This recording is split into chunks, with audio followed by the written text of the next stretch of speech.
Si Taylor Shah Business ay hindi kailanman nagangad na marangyang buhay. Ipinanganak siya noong November 23, 1997 sa Wisconsin, USA.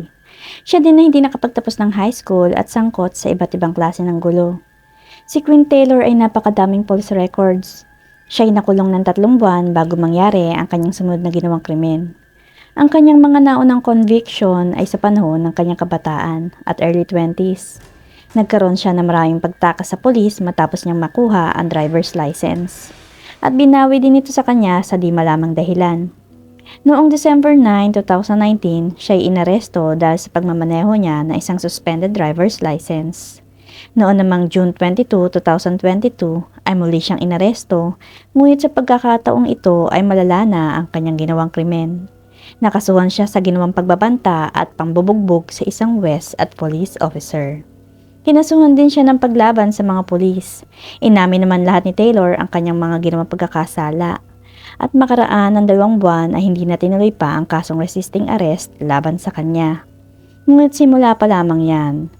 Si Taylor ay muling inaresto dahil sa pagtakas habang dinidinig ang kanyang kaso sa hukuman. At ang mga sumunod pa ay dahil sa pagtakas o pag-iwas sa isang opisyal, paglaban sa isang opisyal at pagkakaroon ng ipinagbabawal na gamot at bail jumping. Pero ang mga nauna niyang conviction ay malayo sa ginawa niyang krimen dahil isang kakilakilabot at napakalupit na di mo maiisip na hahantong para sa kanya sa pandaigdigang kahihiyan bilang isang sex killer dahil sa droga at isang halimaw. Bandang alas 9:30 ng gabi noong February 21, 2022, si Shah Business ay sinundo ang kanyang boyfriend na si Shad Tyron. Nakita sila ng ina ni Tyron na si Tara Pecanich. Sumakay sila sa kanyang minivan at pumunta sa kung saan. Hindi ito ang unang beses na lumabas ang dalawa, kaya hindi ito masyadong pinag-isipan ng masama ng kanyang ina. At dahil si Shad ay nasa hustong gulang na, kaya na niyang gumawa ng sarili niyang mga desisyon sa buhay. Ang dalawa ay Facebook friends at nagkamabutihan na uwi sa pag-iibigan. Ngunit hindi malinaw kung gaano katagal na ang kanilang relasyon sa oras ng pagpatay. Panoorin ang tila inosenteng eksenang ito na si Tara Pecanich, ina ni Tyron, baka hindi man lang alam na ang kanyang anak ay nakikipaglokohan sa babaeng may asawa. Sa katunayan, maraming bagay ang tungkol kay Shah Business ang hindi alam ni Pecanich at hindi rin alam ng lahat ng tao sa paligid niya. Pati na rin ang asawa ni Shah Business kung ano ang ginagawa niya. At nang sumakay si Tyron sa minivan ni Shah Business noong gabing yun, ay hindi nahulaan ng kanyang ina na ito na pala ang huling beses na makikita siyang buhay nito. Kinabukasan ay lumabas si Pecanich kasama ang kanyang kasintahan. Iniisip niya na ang kanyang anak at si Shah Business ay nagpapalipas lang ng araw sa kanilang basement dahil may naririnig siyang mga boses mula sa ibaba. Samantala, sinimulan na nila Shah Business at Tyron ang kanilang drug-fueled marathon.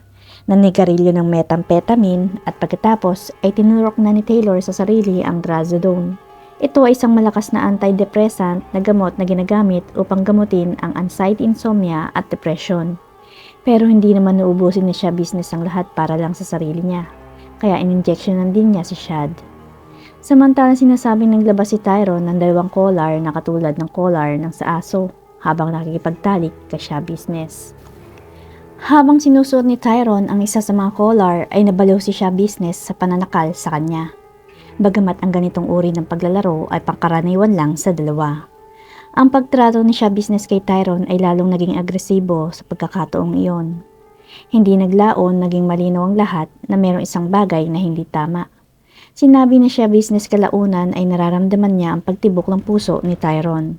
Ngunit patuloy pa niya itong hinila at sinakal ng mas malakas, sa pag-aakala na hindi ito mamamatay, at patuloy niyang pinalakas ang pagkakahawak sa collar. Ang isang mahinahon at takot na si Tyron ay nagsimulang lumaban na may takot sa kanyang mga mata. Bilang tugon ay mumpo si Shah Business sa ibabaw ni Tyron na sinasakal siya habang nakadapa ito sa kama. Pinapanood lang ni Shah Business si Tyron habang umuubo ito ng dugo at matyagang naghihintay na mamatay ito. Nang tumahimik na si Tyron at ang kanyang katawan ay hindi na gumagalaw habang nakadagan si Shah Business, ay isang bagong idea ang pumasok sa ulo ng psychopath. Lumabas na hindi pa siya tapos at kontento. Makalipas ang ilang oras ay nagising si Pecanich dahil sa malakas na pagkalampag ng pinto ng kanyang bahay, na sinundan pa ng tunog na isang sasakyang papaalis na iyon pala ay si siya business na tapos ng trabahuhin si Tyrone ng gabing yon. Nang mapansin ng ina ni Tyrone na bukas pa din ang ilaw sa basement, ay bumangon ito upang tingnan ang kanyang anak. Hindi niya ito nakita sa basement, ngunit gayunpaman nang magsimula siya maglakad pabalik sa hagdan paakyat, ay napansin niya ang isang dugo ang balde. Inangat ni Pecanich ang nakatakip na blanket sa balde. At sa loob ng balde ay nakita ng ina ni Tyrone ang kanyang ulo at ari. Ang takot na si Pecanich ay tumawag ng emergency hotline bandang 3 AM noong ika-23 ng February. Nang pumasok ang mga pulis sa pinangyarihan ng krimen, ang ulong ito ay tumugma sa larawan ni Tyrone na nagpapatunay na siya ang biktima.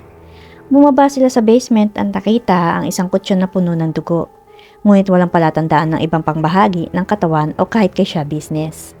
Sa puntong ito ay nagsimulang magtaka ang mga pulis kung dinala ba ng killer ang natitirang bahagi ng katawan ni Tyrone. At iniisip din nila kung oo o hindi na baka itinapon na niya ang katawan nito. Ang dugo sa kutsyon ay tuyo na, kaya hindi malinaw kung ilang oras na ang lumipas mula nang ginawa ni siya business ang karumal-dumal na pagpatay. Matapos ang inisyal na investigasyon sa pinangyarihan ng krimen, ay sinimulan ng mga pulis ang paghahanap kay siya business. At siya'y napakadaling natagpuan, hindi siya nakitaan ng pagkabalisa at sa halip ay binigay pa niya ang buong detalye ng pagpatay na hindi pinipilit. Nang matagpuan ng mga pulis si siya business ay may mga dugo ang kanyang sweatshirt at sweatpants. Ang kanyang mga braso ay may gasgas at may hiwa sa kaliwang braso. Tinanong ng mga pulis kung ano ang nangyari sa basement. Sumagot siya ng "That's a good question." Sa kanyang paliwanag, inilarawan niya na ang pagpatay ay sanhi ng pagkakasakal niya. At tiniyak niya na ang pagkakasakal niya ay isang bagay na ginawa nilang pareho ni Tyrone sa panahon ng pagtatalik. Ngunit malinaw na si siya business ay lumilipad ang isip habang tinatanong siya. Sa kanyang interview ay biglang bumulong si siya business at hinawakan ang kanyang ulo. At sinabing, "I can't believe I left the head though." Sinabi pa niya sa mga pulis, "You were going to have fun trying to find all of the organs." Dahil nasa kanya ang katawan. Ang mga record na ito ni siya business sa mga kapulisan matapos mismong matuklasan ng mga pulis ang nangyaring krimen ay tumatak ng isang napakasamang imahe. Hindi lang niya pinagmamalaki ang kanyang ginawa, bagkus ay patuloy pa niyang inaasar ang mga pulis. Dinagdag din ni siya business sa mga pulis na ang karamihan sa mga bahagi ng katawan ni Tyrone ay dapat nasa basement. At kasuwal na sinundan niya ang sinabi na maaaring may paa o binti sa kanyang minivan. At sa loob ng minivan ay natuklasan ng mga pulis ang iba pang bahagi ng katawan ni Tyrone kabilang ang kanyang torso na nakalagay sa isang kahon. Nakasalid din doon ang mga binti ni Tyrone. Natagpuan din nila ang isang storage tote bag na nilalaman ng ilang mga panloob na organs. Habang naghahanap pa ang mga pulis sa mga ebidensyang ito, ay hindi pa tapos si siya business na magdetalye sa kanyang mga ginawa at may isip ng mga kakilakilabot na aksyon. Ang inirereklamong suspect na si siya business ay bumulong at sinabi na, "Oh yeah, I like it," kapag naalala daw niya ang ginawang pananakal sa biktima. Nang tanungin ko ano ang ginawa niya nang malamang patay na si Tyrone, ay sinabi ni siya business na kipaglaro siya sa biktima. Inatake niya ang wala ng buhay at katawan ni Tyrone. Sinabi pa ni siya business na plano niyang dalhin ang lahat ng bahagi ng katawan nito kapag umalis siya, ngunit tinamad siya.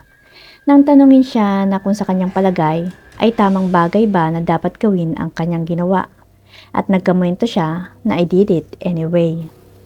Ngunit sino nga ba ang kasamaang palad ay biktima ni siya business na ang buhay ay dumilim dahil sa kanyang kakilakilabot na kamatayan. Ang buhay na maagang pinutol ni siya business ay ang 25-year-old na si Shad Tyrone na ipinanganak noong taong 1997 na lumaki sa Green Bay, Wisconsin, USA. Si Shad ay mahilig mag-camping, maglaro ng online games at gumugol ng oras sa kanyang pamilya. Ayon sa nakakilala sa kanya, siya ay isang napakabait at mahabaging tao na madalas na iniisip ang iba bago ang kanyang sarili. Isa din siyang mahusay na pintor na mahilig sa pag-uukit ng mga kahoy o wood carving. Napatunayang masaya pa si siya business na ibahagi sa mga otoridad ang mga detalye ng kanyang masasamang ginawa. Kaya't siya ay kinasuhan ng intentional homicide, mutilating a corpse at third-degree sexual assault. Ngunit sa panahon ng kanyang paglilitis, siya ay nag-plead ng not guilty dahil sa di umano sa sakit sa pag-iisip. Noong November 2022, siya ay sinuri ng isang lisensyadong clinician at napagpasiyahan nila na si Siya Business ay may kakayahang ipagpatuloy ang kaso at alam niya ang tama sa mali. Ang sobrang paggamit sa droga ay hindi qualified bilang sakit sa pag-iisip. Ngunit noong January 2023, ang parehong psychiatrist ay tila nagbago ang isip. Sinabi nila na si Taylor ay nagpapakita ng mga senyales na isang sakit na psychosis na bigla-biglang umingiti na walang dahilan at tinatapunan ng dumi ng tao ang mga kasamang kapwa bilanggo. At noong February 14, 2023, ay sinubukang humingi ng abogado ni Taylor ng extension sa mental health clinician na suriin siya para patunayang siya'y walang kakayahan na humarap sa paglilitis. Ngunit hindi natapos ang pagdinig dahil kahit nakaposas ang kanyang mga kamay ay nagawa niyang atakihin ang sariling abogado. Sa puntong ito ay nag-blackout si Taylor nang inatake niya ang abogado. Hindi nakakapagtaka kung bakit bumitaw sa kaso niya ang kanyang abogado. Ang paglilitis para kay Taylor ay ginanap ngayong May 2023. Hindi alam kung sino nga hawak sa kanyang kaso sa hinaharap. Sinong abogado ang magbo-volunteer na humawak sa kaso niya pagkatapos ng ginawa niya sa huli. Hindi rin malinaw kung karapat-dapat ba siya na humarap o hindi sa paglilitis. Ang mental health expert ay kailangang alamin mabuti kung si Taylor nga ba ay nagpapakita ng psychotic na pag-uugali na hindi gumagamit ng narcotics.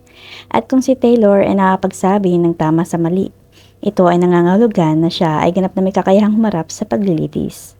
Nangangahulugan din na malamang ay tatanggap siya ng mas mahigpit na sentensya. Ngunit ano nga ba ang nararapat na parusa sa isang taong pumugot sa ulo sa kanilang kasintahan sa panahon ng pagtatalik? Pagkatapos ay babuyin ang kanyang bangkay.